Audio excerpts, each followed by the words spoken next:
So again हम chapter अपना जो एग्रीकल्चर तक छोड़ रखा था हमने चैप्टर, तो अब नेक्स्ट चैप्टर की तरफ बढ़ते हैं, मैन्युफैक्चरिंग इंडस्ट्री चैप्टर, जो कि हाईली रिलेवेंट है एग्जामिनेशंस के लिए। ये चैप्टर नंबर 6 है जिसका नाम है मैन्युफैक्चरिंग इंडस्ट्रीज। अगर मैन्युफैक्चरिंग इंडस्ट्रीज की बात करने से पहले मैं आपको बताना चाहता हूँ कि प्लीज वीडियो को लाइक एंड शेयर करिएगा एंड नोटिफिकेशन बटन पे क्लिक करिएगा, सो दैट कि जब भी मैं नए वीडियोस बनाऊं तो आपको नोटिफिकेशन मिल सके, ठीक है, सो दैट आप वीडियो को देख सको। So before starting the chapter, मैं ये कहना चाहूँगा कि अभी अपनी ज्योग्राफी की पहली सीरीज लेक्चर सीरीज कंप्लीट होगी क्लास 10 की। देन ज्योग्राफी के बाद हम लोग हिस्ट्री में करेंगे, देन हम लोग पॉल साइंस करेंगे, देन हम लोग जाएंगे इकोनॉमी में। तो ये क्लास 10 का जो भी है पूरा सिलेबस, जो इस बार के बोर्ड के पेपर्स के लिए जो रिलेवेंट चैप्टर्स है उन सबको हम पूरा करने वाले हैं, एंड एज वेल एज ये जो चैप्टर्स हैं ये कम्पिटिटिव एग्जामिनेशन में हाईली रिलेवेंट चैप्टर्स हैं, जो कि आपको बहुत जगह काम आने वाला है, एसएस में काम आ जाएगा, आपको ऑब्जेक्टिव एमसीक्यू क्वेश्चंस में काम आ जाएगा। स्टार्ट करते हैं मैन्युफैक्चरिंग सेक्टर के बारे में। अगर मैन्युफैक्चरिंग सेक्टर इंडस्ट्रीज के बारे में बात करते हैं तो देखो भाई, 3 सेक्टर हमने इकोनॉमी को डिवाइड करके रखते हैं generally, primary sector, secondary sector and tertiary sector. तो अगर मैं प्राइमरी सेक्टर की बात करूं तो उसमें एग्रीकल्चर हो गया, माइनिंग हो गया, मतलब कि जो आप माइनिंग एंड क्वेरिंग जो करते हो, मतलब जो चीज डायरेक्ट रॉ मटेरियल जो हम वहाँ पे मैन्युफैक्चर करते हैं डायरेक्ट वो, या फिर रॉ मटेरियल बेस्ड जो होता है वो प्राइमरी सेक्टर जैसे एग्रीकल्चर हो गया, that comes under the agriculture. Secondary sector में अगर हम किसी चीज को प्रिपेयर करते हैं, मैन्युफैक्चर करते हैं, that comes under the secondary sector. And tertiary sector जो हम जो सर्विसेज देते हैं उसको हम टर्सरी सेक्टर कहते हैं। जैसे एज पर एग्जांपल मैंने सपोज करो कि मैंने वीट लिया, एक वीट का एक बैग लिया, ठीक है, तो वीट को जो उगाने में या वीट को निकालने में जो प्रोसेस होता है वो प्राइमरी सेक्टर होता है, ठीक है। तो वीट मिल गया, अब मैंने क्या किया, इस वीट को एक अपनी फैक्ट्री में ले गया और वहां इसको ब्रेड बना दिया, इसको मैंने ब्रेड बना दिया, तो ये अब क्या हो गया, सेकेंडरी सेक्टर यानी कि मैन्युफैक्चरिंग सेक्टर।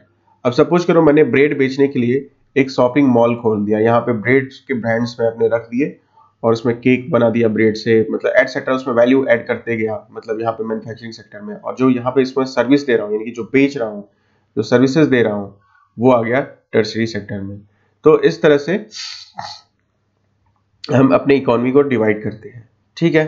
तो अगर बात करते हैं मैन्युफैक्चरिंग सेक्टर की, तो मैन्युफैक्चरिंग सेक्टर में हम पहला स्टार्ट करते हैं, इसके थोड़े से डेफिनेशन के बारे में देख लेते हैं। तो अगर मैन्युफैक्चरिंग सेक्टर की बात करते हैं तो रॉ मटेरियल्स को प्रोसेस करके जब उसमें कोई वैल्यू ऐड कर दिया जाता है तो उसको मैन्युफैक्चरिंग कहते हैं। जैसे सपोज करो कैसे आप वैल्यू ऐड कर सकते हो, जैसे आपको मैंने बताया, आप ब्रेड ले लिए ना, तो ब्रेड की वैल्यू, जैसे वीट से आपने वीट को ब्रेड बना दिया, ठीक है जी। अब ब्रेड में क्या आपने किया, इसमें कुछ वैल्यू ऐड कर दिया, जैसे सपोज करो आपने इसमें चॉकलेट डाल दिया, ठीक है, चॉकलेट डाल दिया, आपने थोड़ा क्रीम डाल दिया, ये क्या हो रहा है, वैल्यू आप ऐड कर रहे हो और मैन्युफैक्चर का प्रोसेस कर रहे हो, और ये इसको आपने बना दिया एक बड़ा सुंदर सा केक, है ना, और उस पर हैप्पी बर्थडे वाला 2-4 वो लिख दिया, कॉलम टांग दिया। अब ये आपका क्या हो जाएगा, ये जो केक है ये आपका अब मैन्युफैक्चर हो गया केक। तो इस तरह से ये मैन्युफैक्चरिंग हो गया। तो ये प्रोसेस होता है कि रॉ मटेरियल से वैल्यू को ऐड करके जब कोई चीज मैन्युफैक्चर कर दी जाती है तो उसको मैन्युफैक्चरिंग सेक्टर कहते हैं। अगर बात करते हैं डेफिनेशन के बारे में, तो production of goods in large quantities after processing from raw materials to more valuable products is called manufacturing, ये बात होता है। अब देखो भाई, मैन्युफैक्चरिंग सेक्टर का क्या क्या बेनिफिट हो सकता है। पहला कि मैन्युफैक्चरिंग जो सेक्टर होता है वो सेकेंडरी सेक्टर में आता है। किसी भी इकोनॉमी में, या किसी इकोनॉमी, जब भी मैं वर्ड यूज करूं तो इकोनॉमी का मतलब होता है कि किसी कंट्री का इकोनॉमी, मतलब जैसे इंडिया हो गया, तो इंडिया का जो भी इकोनॉमिक डेवलपमेंट होता है उसको हम इकोनॉमी कह सकते हैं, ठीक है। तो मतलब इकोनॉमी में बात करूं तो समझना मैं कंट्री के बारे में बात कर रहा हूं। तो manufacturing is comes under the secondary sector. Manufacturing आपको इकोनॉमिक डेवलपमेंट को शो करता है कि आपका इकोनॉमिक डेवलपमेंट किस तरह से हो रहा है। जैसे जितना ज्यादा आपके यहाँ मैन्युफैक्चरिंग हो रहा है उतना ही ज्यादा आपकी कंट्री डेवलप करेगी, उतनी ही ज्यादा कंट्री आपकी विकास करेगी। विकास इसलिए करेगी, डेवलपमेंट इसलिए करेगी, लोगों को ज्यादा से ज्यादा रोजगार मिलेगा और आप एक्सपोर्ट करेंगे, आप अपने सामान को बाहर के कंट्रीज में बेचोगे। जैसे अगर मैं कंपेयर करूं इंडिया वर्सेस चाइना को, तो आप देखो हम सब कुछ क्या करते हैं, जितना आईटी का गुड्स है या फिर जितने इंपोर्ट हम बहुत ज्यादा चाइना से करते हैं, बहुत सारी चीजें, इलेक्ट्रिक वायर से लेके, है ना, ये टॉयज, ये दिवाली के क्या कहते हैं, दिवाली के जो आप लगाते हो लड़ियां जो होती हैं, ठीक है, जो बिजली चमकने वाली, ठीक है, जो भी आप लगाते हो तो वो कहाँ से लेते हो, सब चाइना मेड लेते हो। तो चाइना देखो कितना ज्यादा मतलब पावरफुल इकोनॉमी है, उसने क्या किया, मैन्युफैक्चरिंग सेक्टर को बहुत ही आगे कर दिया अपना, ठीक है। तो चाइनीज इसी वजह से हम लोग से आगे हैं, चाइनीज इसी वजह से हम लोगों से वो लोग आगे हैं, ठीक है जी। तो इकोनॉमिक डेवलपमेंट बताता है, साथ ही मैन्युफैक्चरिंग क्या करता है, एग्रीकल्चर को भी मॉडर्नाइज करता है, मतलब ये एग्रीकल्चर से भी रिलेटेड है। एग्रीकल्चर को कैसे मॉडर्नाइज करेगा, ये दो तीन तरीके से कर सकता है। जैसे एक तरह से तो ये कर सकता है कि जैसे मान लो ट्रैक्टर, एग्रीकल्चर के लिए क्या होता है, ट्रैक्टर की जरूरत होती है, तो मैन्युफैक्चरिंग में ट्रैक्टर बना रहा है, ठीक है, बड़ी बड़ी मशीन्स बना रहे हैं जो एग्रीकल्चर की प्रोडक्शन को इंक्रीज कर दे, फर्टिलाइजर्स बना रही हैं, ठीक है, पेस्टिसाइड बना रहा है, तो ये कहीं ना कहीं ये सब एग्रीकल्चर की प्रोडक्टिविटी को इंक्रीज कर देता है, यानी कि ये इंटीग्रेटेड है, manufacturing sector is also integrated with the आपका ये एग्रीकल्चर वाला सेल्स, ठीक है। उसके बाद से एक और चीज ये कर सकता है कि ये रिड्यूस करेगा प्रेशर ऑन एग्रीकल्चर को। कैसे, जैसे मान लिया 55% जनता एग्रीकल्चर में है, तो सपोज करो 55% मतलब हाईली डिपेंडेंट है एग्रीकल्चर, जिसका जीडीपी में बहुत ही मिनिमल कंट्रीब्यूशन है। अब ये 55% जनता जो है मैन्युफैक्चरिंग में सपोज करो चली जाती है, इसमें से 20% भी जनता या 30% भी लोग जब चले जाते हैं, तो इस पे एग्रीकल्चर पे प्रेशर जो है रेड्यूस हो जाएगा। तो आम शब्दों में अगर हम बात करें तो मैन्युफैक्चरिंग अनएम्प्लॉयमेंट को रिड्यूस करता है, पॉवर्टी को कम करता है, ठीक है, अनएम्प्लॉयमेंट को, लोगों को ज्यादा से ज्यादा जॉब मिलेगा, पॉवर्टी दूर हो जाएगी, पॉवर्टी का इरेडिकेशन हो जाएगा, है ना, लोगों के पास ज्यादा जब रोजगार मिलेगा तो लोग की बेसिक जो नीड्स है वो फुलफिल होगी, बेसिक नीड्स फुलफिल होगी तो सब अच्छा से पढ़ेंगे, खाएंगे, हेल्दी रहेंगे, ठीक है, एजुकेटेड रहेंगे। जब इंडिया में जब पब्लिक सेक्टर यूनिट्स बनाई गई तो इसका मेन एजेंडा यही था कि अनएम्प्लॉयमेंट को और पॉवर्टी को हमें खत्म करना है, साथ ही साथ रीजनल डिस्पैरिटीज को भी कम करना है। रीजनल डिस्पैरिटीज का मतलब जैसे मान लो कि ये हो गया आपका इंडिया, तो जो पीएसयूज जो थी उन्होंने जैसे सपोज करो एक गुजरात में लगा दिया, एक यूपी में लगा दिया, एक इधर उड़ीसा में लगा दिया, एक इधर साउथ में लगा दिया, मतलब ये रीजनल, हर रीजनल जगह पे ये लगाते थे अपनी फैक्ट्री, सो दैट कि हर तरह के लोग जो, हर जगह के लोग जो है वहां पे डेवलपमेंट कर सके। तो इसलिए रीजनल जो भी बैकवर्ड रीजन था उसकी डिस्पैरिटीज, उसकी मतलब गरीबी को दूर करने के लिए पीएसयूज का जो मेन ऑब्जेक्टिव था कि जगह जगह पे फैक्ट्री को वो लगाओ, अपना सेटअप करो। साथ ही मैन्युफैक्चरिंग से क्या हो सकता है, एक्सपोर्ट आपका इंक्रीज होगा। जब आपका एक्सपोर्ट इंक्रीज होगा तो आपको बैलेंस ऑफ पेमेंट यानी कि फॉरेन रिजर्व जो होगा वो बढ़ेगा, तो आप ट्रेड एंड कॉमर्स अपने फेवर में कर सकते हो। ये कैसे मैं आपको बताता हूं। जैसे सपोज करो आप बहुत सारा सामान बेच रहे हो दूसरी कंट्रीज में, तो आपके पास क्या मिलता है, डॉलर्स मिलता है, तो आपके पास क्या होगा, डॉलर का पूरा एक बैंक बन गया, आपके पास बहुत सारे डॉलर हो गए। तो सपोज करो आपने $200 का सामान बेचा, ठीक है, एक्सपोर्ट करा, और आप इंपोर्ट भी तो करते हो। जैसे इंडिया में सबसे ज्यादा इंपोर्ट क्या करते हैं, क्रूड ऑयल करते हैं, तेल, बिकॉज हमारे तेल की सप्लाई हम खुद नहीं कर सकते हैं। तो सपोज करो आप तेल यहाँ पे $500 का मंगा रहे हो, तो $500 का जब आप तेल मंगा दिए तो आपको $300 का आपको घाटा हुआ, ठीक है। अब यहाँ पे आपने क्या किया, 200 की जगह सपोज करो आपने एक्सपोर्ट कर दिया $1000 का, तो आपका जो है डॉलर हमेशा आपके फेवर में रहेगा। चाइनीज इकोनॉमी के साथ यही है कि चाइना का मैन्युफैक्चरिंग इतना ज्यादा है कि ये जो चाइनीज हैं ये क्या करते हैं, ये हर चीज एक्सपोर्ट कर देते हैं, ठीक है। तो ये याद रखिएगा, चाइनीज इसीलिए आपके आगे हैं। चाइना के इवन कहते हैं कि उनका जो डॉलर का जो रिजर्व है वो यूएस से भी ज्यादा होने वाला है, बहुत ज्यादा, और हो भी गया है उनका इनफैक्ट, ठीक है। इसका एग्जांपल अगर हम लेते हैं तो मैन्युफैक्चरिंग कंट्रीज लाइक चाइना से, तो चाइना ने इतनी ज्यादा, चाइना क्या नहीं बनाता है, चाइना का टॉय मतलब खिलौना, चाइनीज मोबाइल, चाइना का सोलर पैनल, चाइना का ये कंप्यूटर का, लैपटॉप का जो भी पार्ट होता है वो चाइनीज ही तो होता है, ठीक है। एप्पल की भी कंपनी का है चाइनीज, चाइना में। अभी आप देखो ना ओप्पो, वीवो, ये सब सारी मैन्युफैक्चरिंग कंपनीज कहाँ की हैं, they all belong to the great China, ठीक है। द ग्रेट चाइना इसलिए क्योंकि वो मैन्युफैक्चरिंग में इतना ज्यादा है कि किसी भी कंट्री को इकोनॉमी को वो हिला सकते हैं, ठीक है। तो लेकिन हम इस मामले में बहुत पीछे हैं, हमारा बैलेंस ऑफ फेवर हमेशा हमारे अगेंस्ट होता है। तो याद रखिएगा, एक्सपोर्ट बूस्ट होगा तो फॉरेक्स रिजर्व भी बढ़ेगा और ट्रेड एंड बैलेंस आपके फेवर में रहेगा, ट्रेड एंड कॉमर्स। ठीक है, देखो मैं जो भी बता रहा हूँ इन सब पैराग्राफ से रिलेटेड मैं आपको एक समरी करके बता देता हूँ, लाइन बाय लाइन भी बता ही रहा हूँ मैं हर पार्ट का। जब एक बार आप वीडियो देख के एक बार बुक रीड कर लो या फिर नहीं भी करो ना तो भी काम चल जाएगा। बट ये जो मैं जो बुलेट पॉइंट्स बता रहा हूँ इनको गाइज नोट डाउन कर लेना या स्क्रीनशॉट ले लेना। ठीक है, अब बात करते हैं कि ग्लोबलाइजेशन का क्या इम्पैक्ट पड़ा। ठीक है, तो ग्लोबलाइजेशन मतलब कि जैसे मैंने आपको लास्ट लेक्चर में बताया था कि ग्लोबलाइजेशन क्या होती है। ग्लोबलाइजेशन मतलब कि आपकी जो इकोनॉमी है वो वर्ल्ड की इकोनॉमी से जुड़ गई है। कैसे, जैसे सपोज करो ये इंडिया है तो इंडिया का सामान जो है पूरे वर्ल्ड में बिकेगा, है ना। मतलब इंडिया से आपका यूएस में भी जाएगा, इंडिया का प्रोडक्ट आपका चाइना में भी जाएगा और चाइना से भी आएगा। मतलब पूरा ग्लोब एक मार्केट बन गया, इसी को कहते हैं globalisation. Entire globe becomes a single market, तो एक ही मार्केट ये लोग बन गया है। ठीक है, तो जब ये एक मार्केट बन गया मतलब कि ग्लोबलाइजेशन हो गया। तो ग्लोबलाइजेशन हो गया तो दो देखो इसके क्या क्या होते हैं। किसी भी चीज में दो एडवांटेज और डिसएडवांटेजेस तो होते हैं। ठीक है, यार कि प्रॉस और कॉन्स। तो इसका ग्लोबलाइजेशन का ये हुआ कि आप क्या करो कि अपनी ग्लोबलाइजेशन हो गया तो आपको मार्केट्स मिल गया, तो अब मार्केट्स में आप अपना क्या कर सकते हो, सामान बेच सकते हो। ठीक है, आप अपना सामान बेच सकते हो, जैसे यूएस हो गया, जापान हो गया, इन सब चीजों में। इससे क्या होगा, कंपटीशन इंक्रीज हो गया। ठीक है गाइस, तो इस तरह से ग्लोबलाइजेशन में आप जुड़ जाते हो। लेकिन अगर आपको ग्लोबल मार्केट में जोड़ना है, अगर आपको अपनी प्रोडक्ट की आपको एबिलिटी को दिखाना है तो आपको अपनी क्वालिटी पे फोकस करना होगा। सिर्फ क्वांटिटी पे नहीं बट क्वालिटी पे भी फोकस करना पड़ेगा। क्वालिटी की फोकस करने की अगर बात करते हैं तो चाइना का सामान ले लो और एक जापान का सामान ले लो। जापान का अगर क्वालिटी पे इतना इनका फोकस होता है जापानीज कंपनीज की, कि वो भले कुछ भी हो जाए लेकिन अपनी क्वालिटी पे कंप्रोमाइज नहीं कर सकते हैं।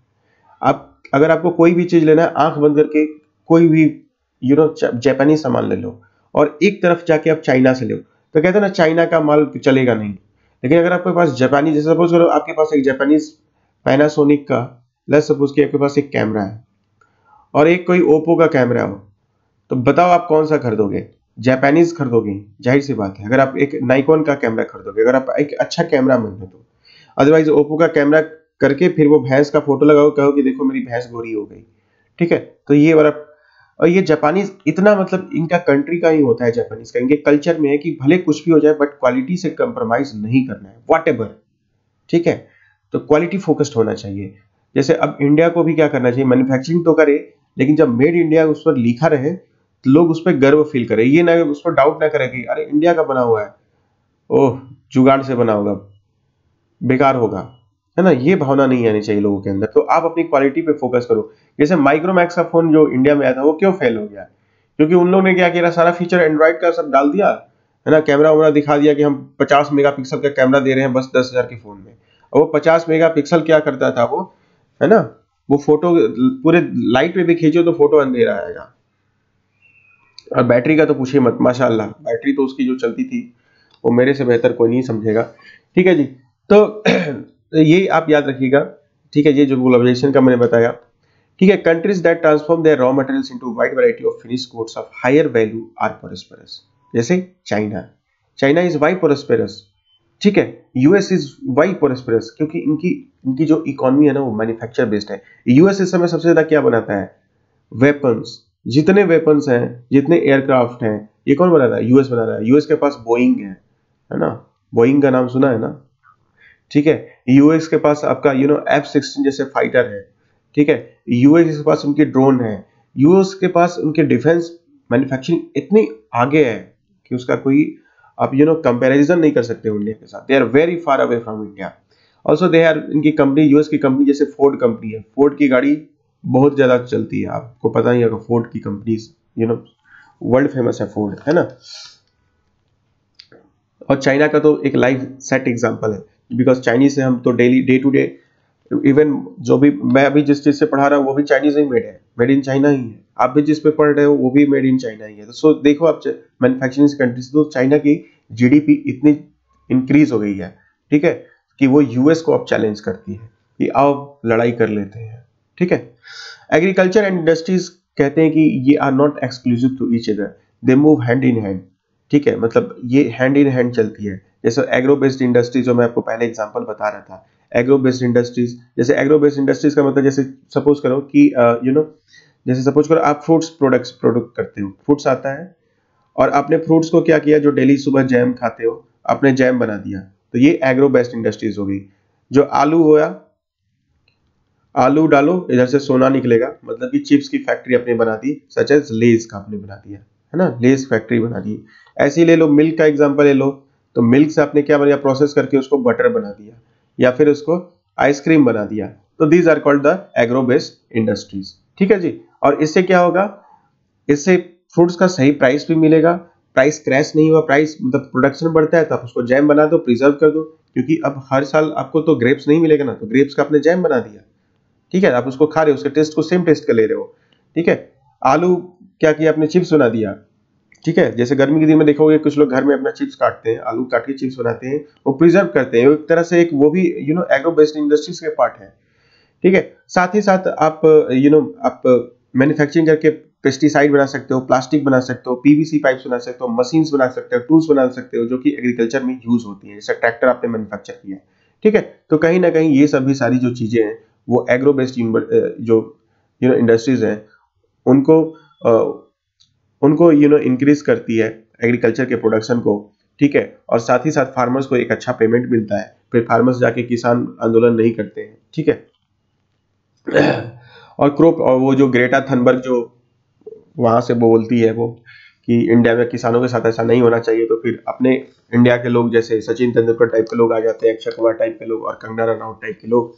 कंगना रनौत तो मतलब मतलब किसानों को तो वो देखना ही नहीं बर्दाश्त कर रही है, पता नहीं क्यों, उनको क्या दिक्कत है, ठीक है। 10 तो ये आप याद रखना, ठीक है जी। उसके बाद से अब ग्लोबलाइजेशन का मैंने आपको बता दिया कि ग्लोबलाइजेशन से इंडस्ट्रीज अपनी ज्यादा एफिशिएंट हो सकती है, कंपटीशन भी ज्यादा बढ़ जाता है। सेल्फ सफिशिएंसी बोल रहा है कि सेल्फ सफिशिएंसी नहीं, जैसे आजकल मोदी जी बोल रहे हैं ना कि आत्मनिर्भर, ये आत्मनिर्भर एक्चुअली है क्या? आत्मनिर्भर का मतलब ये है कि हम जो है चाइना से या फिर किसी और कंट्री से हम गुड्स नहीं मंगाएंगे, वी मैन्युफैक्चर आवरसेल्व्स, ठीक है। तो ये है आत्मनिर्भर। आत्मनिर्भर जैसे अभी वैक्सीन जो आया है, तो हमने वैक्सीन किसी कंट्री से नहीं मांगा, हमने अपने खुद की वैक्सीन को प्रोडक्शन कर लिया, ठीक है। और साथ में हम वैक्सीन अब दूसरे कंट्रीज को भी डोनेट भी कर रहे हैं, साथ में उसको हम सेल भी करेंगे, ठीक है। कनाडा जैसी कंट्रीज है ना, अफ्रीकन कंट्रीज, ठीक है, और जितनी ईस्ट एशियन कंट्रीज है वो इंडिया की वैक्सीन को यूज कर रही हैं, ठीक है। बिकॉज इंडिया का वैक्सीन क्या है, रिलायबल है, ठीक है। और प्राइस के मामले में भी प्राइस भी इसका जो है वो भी कोई ज्यादा हाई नहीं है, ठीक है, रिलायबल है, प्राइस भी ज्यादा नहीं है। और चाइना का वैक्सीन तो सोचेगा कोई चाइनीज वैक्सीन लगाओ तो कहीं और ना हो जाए, है ना। अब देखो लोग चाइना से लोग कितना नफरत कर रहे हैं। तो ये self sufficiency alone is not enough, और manufacturing goods must be at par of quality. वही जो मैं आपको जापान वाला एग्जांपल दे रहा कि हमें अपने क्वालिटी पे भी एम्फेसिस करना पड़ेगा। अब बात करते हैं कि contribution of industry to national economy. देखो अगर कोई भी कंट्री को वर्ल्ड में राज करना है ना, तो उसको अपनी मैन्युफैक्चरिंग और अपना जो सर्विस सेक्टर है दोनों को इंप्रूव करना होगा। अगर आपका मैन्युफैक्चरिंग डाउन हुआ, यानी कि आप ज्यादा से ज्यादा सामान बाहर की कंट्री से मंगाते हो, तो आप हमेशा उनको डॉलर देते हो। तो अगर आपको राज करना है, जैसे ब्रिटेन में पहली बार इंडस्ट्रियल रिवॉल्यूशन आया, तो ब्रिटेन ने पूरे वर्ल्ड में अपनी कॉलोनीज बनाई, ठीक है। फिर उसके बाद यूएस में आया ब्रिटेन के बाद से, तो फिर यूएस देखो, US becomes the super power. Now अब टाइम आ गया है चाइना का। चाइना ऐसी मैन्युफैक्चरिंग में टॉप है, तो कहते हैं कि आने वाले टाइम में एशिया की पूरी वर्ल्ड होगी, यानी कि चाइना का वर्ल्ड होगा पूरा, चाइना के पास पावर होगा। China become the most powerful country in the globe, ठीक है, which can every time challenge the United state of America, ठीक है, ठीक है। तो ये आप समझिएगा। अब देखो इंडिया में बात करते हैं कि इंडिया में मैन्युफैक्चरिंग सेक्टर की क्या हालात है, ठीक है। इंडिया में हालात जाहिर सी बात है थोड़े बुरे ही हैं। तो इंडिया में स्टैग्नेंट है, मतलब कि ग्रोथ जो है ना, मतलब ये 16-17% से आके बढ़ ही नहीं रहा है, ठीक है। कंट्रीब्यूशन जीडीपी के, मतलब ये जो 16%, ये मैं जीडीपी के कंट्रीब्यूशन में बात कर रहा हूँ, ठीक है। तो जो जीडीपी होता है, ग्रॉस डोमेस्टिक प्रोडक्ट, जीडीपी का मतलब ये होता है कि सपोज करो एक ये लैंड है, इसमें व्हाटएवर जो भी प्रोड्यूस हो और उसका जो प्राइस जितने रुपए का वो प्रोडक्शन होता है, उसी को जीडीपी कहते हैं। ग्रॉस डोमेस्टिक प्रोडक्ट मतलब सकल घरेलू उत्पाद हिंदी में कहते हैं कि आपके घर में कितना उत्पादन, कितना प्रोडक्शन हो रहा है, ठीक है। That's is called the GDP. तो जीडीपी का स्टैग्नेंट है 17%। और उसमें से बात करें तो 20 out of 20 total 27% of the industry which includes 10% mining, quarrying and electricity and gas. मतलब माइनिंग से, इलेक्ट्रिसिटी से और गैस से हमारा 10% का कंट्रीब्यूशन है, ठीक है, जो कि कोर इंडस्ट्रीज भी जिनको कहते हैं। अगर ये बात करें, अगर जब हम इंडिया का कंपैरिजन ईस्ट एशियन इकोनॉमी से करते हैं, ईस्ट एशियन इकोनॉमी का मतलब जैसे सपोज करो सिंगापुर हो गया, ठीक है, सिंगापुर हो गया आपका, फिर से इधर आपकी चाइना तो छोड़ ही दो, ये थाईलैंड, वियतनाम, ये सब कंट्रीज होगी, उनकी भी मैन्युफैक्चरिंग का जो जीडीपी में कंट्रीब्यूशन है 25 to 35% है। सोचो हम कितना कम है।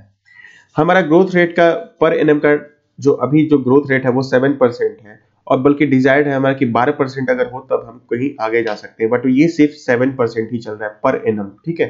2003 में सबसे ज्यादा था जो कि 910% उस समय अपना ग्रोथ रेट हुआ था। अब इसी के लिए गवर्नमेंट बार बार क्या करती है, गवर्नमेंट इंटरवेन करके नई नई पॉलिसीज इंट्रोड्यूस करती है, जैसे कि एमएसएमई को, एमएसएमई मतलब जो मीडियम स्केल मीडियम इंडस्ट्रीज होते हैं उनको ज्यादा लोन प्रोवाइड कराओ, क्रेडिट प्रोवाइड कराओ, लोन दो, रिस्क फ्री लोन दो, ताकि वो ज्यादा से ज्यादा प्रोडक्शन कर सके, ठीक है। एफडीआई की पॉलिसी बनाओ कि बाहर की कंट्री जैसे सैमसंग टाइप की कंपनी इंडिया में आए और वहां पे इंडिया में आके वो मैन्युफैक्चरिंग करे, और योगी जी जाके फोटो खिंचाते हैं कि नोएडा में देखो भाई हमने सैमसंग का वर्ल्ड का सबसे बड़ा फैक्ट्री बनवा दिया, ठीक है। तो गवर्नमेंट का इंटरवेंशन होना चाहिए, तो इसलिए गवर्नमेंट ने एक the national manufacturing competitive council बनाया, जिसका मेन ऑब्जेक्टिव ये था कि हमें मैन्युफैक्चरिंग सेक्टर को इंक्रीज करना है, ठीक है। तो ये पूरा एक अब देखो मैंने बताया मैन्युफैक्चरिंग सेक्टर का कितना रोल है, ठीक है। ये आपके ग्रोथ रेट को आपको सुपर पावर बना देगा, ठीक है। जैसे चाइना बहता है ना, पहले यूके था, इंडस्ट्रियल रिवॉल्यूशन हुआ पहली बार, आपने हिस्ट्री में पढ़ा होगा, फिर यूएस में हुआ, अब चाइना में हो गया, ठीक है। अगर इंडिया जो है चाइना को रिप्लेस कर देता है तो India became the also super power, ठीक है। इसलिए हम आत्मनिर्भर पैकेज लेके आए हैं, आत्मनिर्भर लेके आए हैं कि हम आत्मनिर्भर हो जाएंगे, ठीक है जी। मैन्युफैक्चरिंग जितना रहेगा, एग्रीकल्चर पर जो प्रेशर होगा वो कम होगा, ठीक है, एग्रीकल्चर पर प्रेशर कम होगा, लोगों के पास ज्यादा हैंड मनी आएंगे, ये सब चीजें हमारा होते रहेगा। अब हम बात करते हैं इंडस्ट्री लोकेशन की। अब देखो किसी भी what are the factors which decide the industrial location, कि क्या फैक्टर्स हो सकते हैं जो डिसाइड करेगा कि इंडस्ट्रियल लोकेशन क्या हो सकता है, कहाँ इंडस्ट्री एस्टेब्लिश करना चाहिए। तो इसी इंडस्ट्रियल लोकेशन के बारे में अगर हम बात करते हैं तो इंडस्ट्रियल लोकेशन जनरली कहाँ होता है, जहां पे आपको रॉ मटेरियल इजिली अवेलेबल हो, ठीक है, आपके पास रॉ मटेरियल इजिली अवेलेबल हो जाए। अभी मैं आपको एक एग्जांपल बताऊंगा। दूसरा कि लेबर भी आपको चीप मिल जाए। तीसरा आपके पास कैपिटल हो। चौथा पावर, पावर मतलब वो नेताजी वाला पावर नहीं, इलेक्ट्रिसिटी वाला, ठीक है, पावर हो जाए, कैपिटल मतलब पैसा हो जाए, और साथ में आपको मार्केट भी मिल जाए। और अगर इन केस अगर आपके पास ये सब सारी चीजें जो कि एक जगह मिलना असंभव है, लेकिन उसका प्रॉपर अरेंजमेंट हो जाए, साथ में कुछ ऐसे भी इंडस्ट्रीज हैं जहां पे स्पेशलाइज्ड लेबर की जरूरत होती है, तो वो सारे फैक्टर डिपेंड करते हैं इंडस्ट्री के लोकेशन के ऊपर कि वो इंडस्ट्री कहां पे होनी चाहिए, ठीक है, ओके। तो ये सब सारी चीजें इंडस्ट्री के लोकेशन को बताती हैं।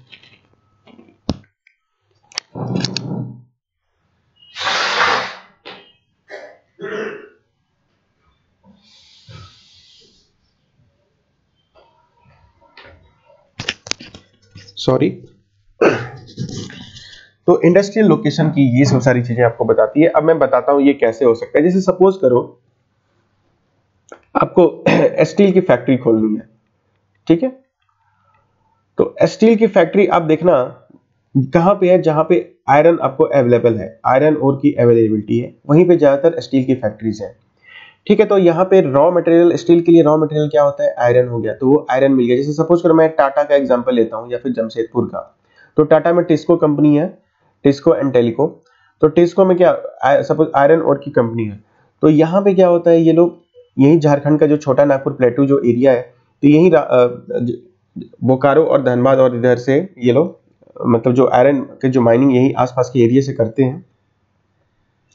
तो यहाँ से ये आयरन का माइनिंग कर लिया, साथ में इनको कोल भी अवेलेबल मिल जाता है। कोल मतलब कि कोयला, कोयला मिल जाता है, तो ये कोयला को एनर्जी के रूप में यूज कर सकते हैं। ठीक है, तो कोल से ये पावर जनरेट करके, ठीक है, जो कि आयरन में लगता है वहां पे यूज कर देंगे। ठीक है जी, साथ में टाटा के पास पैसे भी हैं, और सबसे बड़ी बात यहाँ पे चीप लेबर मिल जाते हैं। बिहार झारखंड में बहुत सस्ते लेबर मिल जाते हैं। ठीक है जी, तो ये एक फैक्टर लोकेशन का डिसाइड करता है कि स्टील की फैक्ट्री कहाँ होना चाहिए।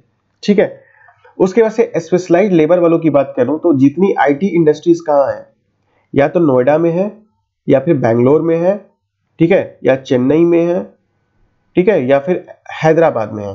तो यहाँ पे स्पेशलाइज्ड लेबर यानी कि आईटी एक्सपर्ट्स मिलते हैं आपको। ठीक है, आईटी एक्सपर्ट्स मिलते हैं, सारे आईटी वाले यहाँ लोग मिल जाते हैं आपको। ठीक है, दैट्स वाई ये इंडस्ट्रियल लोकेशन एक स्पेशलाइज्ड लेबर को बताता है। ठीक है, उसके बाद से एक और मार्केट वाला। अब आप कहोगे यार मार्केट कहाँ मिलेगा? ठीक है, तो मार्केट के लिए अगर मैं बात करूं तो एक बड़ी अच्छी मैं आपको मार्केट बेस्ड एक इकोनॉमी बताता हूं। आप देखना, ये जितनी कार वाली जो मैन्युफैक्चरिंग कंपनीज होती हैं वो कहाँ होती है? सिटी के नजदीक होती हैं। जैसे अगर आप गुड़गांव देखो तो गुड़गांव के पास क्या है भाई? मारुति सुजुकी का सबसे बड़ा मैन्युफैक्चरिंग है। ठीक है जी, तो मारुति सुजुकी का जो मैन्युफैक्चरिंग होता है, तो Gurgaon is very near to the Delhi, Gurgaon is near to the Noida, Gurgaon is itself in Gurgaon यानी कि हरियाणा का जो पार्ट है, जो कि रिच पार्ट है। तो यहाँ से लोग गाड़ी, ये मार्केट बेस्ड हो गया कि यही मार्केट भी है, यही बना भी रहे हैं, है ना। अब बिहार में थोड़ी है कोई, बिहार में तो नहीं है ना कोई कार की मैन्युफैक्चरिंग कंपनी, है क्या कोई? तो बिहार में कोई खरीदेगा कौन भाई कार, है ना। बिहार में लोग कितना कार खरीदेंगे? ज्यादा से ज्यादा महीने में 50 सेल होगा, 100 सेल होगा, लेकिन यहाँ पे लोग लाखों का सेल हो रहा है। ठीक है, उसके बाद से पूना भी देख लो आप। पुणे में क्या है? पुणे भी शायद आई थिंक फोर्ड का है या उसका है, नहीं, पुणे में भी एक मारुति सुजुकी का है। यस, पुणे में भी एक मारुति सुजुकी का है। फोर्ड की जो है वो आपकी वहां पे है। पुणे में इसका भी है, होंडा का भी है आपका। ठीक है, फोर्ड की है चेन्नई में, तो चेन्नई भी एक मार्केट बन जाता है। ठीक है, तो आप ये याद रखना, ये सब सारे इंडस्ट्रीज के लोकेशन के एक फैक्टर होते हैं।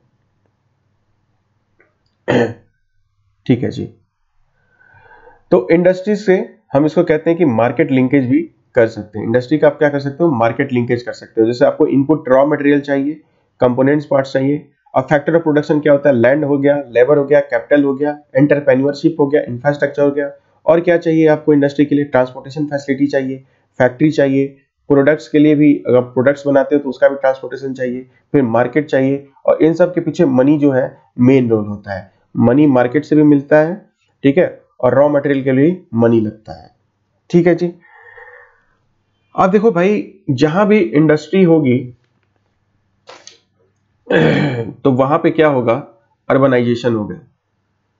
जहां भी इंडस्ट्री वहां पे अर्बनाइजेशन। ठीक है, वहां पे अर्बनाइजेशन। तो जैसे सपोज करो लोकेशन, कोई भी इंडस्ट्रीज का सिटीज के पास ही लोकेशन होता है। जैसे मैंने आपको मारुति सुजुकी वाला जो गुड़गांव वाला एग्जांपल दिया था, सिटीज मतलब इंडस्ट्री सिटीज में ही क्यों लगती है? अगर मैं पूछूं why cities, why industries are set up, why industries are set up where cities are available, why industries are available near the cities. तो इसका एग्जांपल ये हुआ कि cities are the good market. City facilitate the services like financial services like bank का, insurance का, ठीक है, transportation का, ठीक है, और ये एग्लोमरेशन ऑफ इकोनॉमीज भी करता है, मतलब बहुत सारे इकोनॉमी के कंपोनेंट को ये इंटीग्रेट करता है। ठीक है, जैसे सपोज करो फाइनेंशियल जोड़ गया, फाइनेंस में से बैंक, जहां पे इंडस्ट्री होगी वहीं बैंक होगा, है ना। अब आप जाके देखो दिल्ली में कितनी तरह की बैंक्स हैं। मुझे लगता है कि वर्ल्ड की सारी जो बैंक्स जो है वो दिल्ली में अवेलेबल है, दिल्ली में, नोएडा में, ठीक है, एंड जो मेट्रो सिटीज है वहां पे, मुंबई वगैरह में बैंकिंग कंपनीज, इंश्योरेंस कंपनी सब बड़े बड़े हैं। आरबीआई का क्यों नहीं आपके गांव में है? बताओ तो, आरबीआई का कभी ब्रांच आपके गांव में है क्या? है ना, या फिर स्टेट बैंक ऑफ इंडिया का मेन ब्रांच क्या गांव में है क्या? सब मुंबई में है, क्योंकि मुंबई क्या है? एक लोकेशन है, सिटीज है, अर्बनाइजेशन का है, इंडस्ट्रीज का है। ठीक है, ठीक है जी। तो ये लोकेशंस के ये भी फैक्टर सिटीज का मेन फैक्टर डिसाइड करता है। ठीक है, और सबसे बड़ी मार्केट जो मैं आपको बताया था भाई, जो मार्केट है, कार कौन खरीदेगा? जो सिटीज में रहता है। ठीक है, तो सिटीज के पास क्या है? मार्केट है। जैसे मारुति सुजुकी का मैंने आपको एक अच्छा एग्जांपल दिया था। तो आइडियल लोकेशन ऑफ इंडस्ट्रीज क्या हो सकता है?